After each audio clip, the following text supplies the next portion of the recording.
Well, I wrote a novel rather than a nonfiction book because, frankly, there is plenty of nonfiction books available on this subject, and yet hardly anything has been done to protect the victims complaining about these attacks. In Cognitive Tyranny, this book, for example, you will find that I list some of these books in the suggestions for further reading segment towards the end of the book. There's plenty that can be read and studied about on this topic itself, but I felt that a fiction book would be worthwhile to write because it would have the possibility of expanding to a broader audience. Right now, the community of people who are interested in this topic and people who are afflicted by these attacks exist within a very insular, relatively isolated community.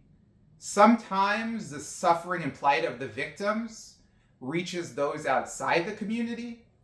However, many people who are made aware of these claims often respond with ignorance, skepticism, or dismissal. My goal in writing fiction was to expand the awareness of this human rights atrocity to peoples who have not been victimized by this and hopefully will be fortunate enough never to ever be victimized by this attack.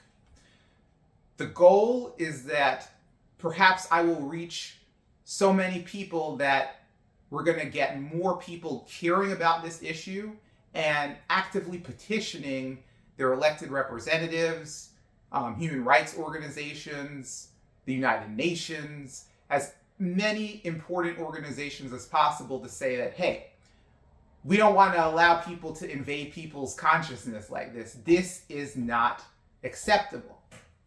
Fiction has always been on my mind, and I'm getting older. I wanted to write fiction. I have many other ideas that I did not yet fully develop. My hope is also maybe I can even do nonfiction in the future.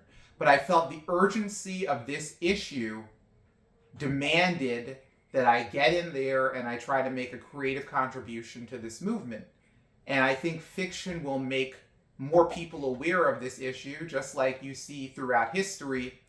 Fiction can have an important effect on real life issues. Fiction books sometimes get people to care about issues they might not have otherwise considered.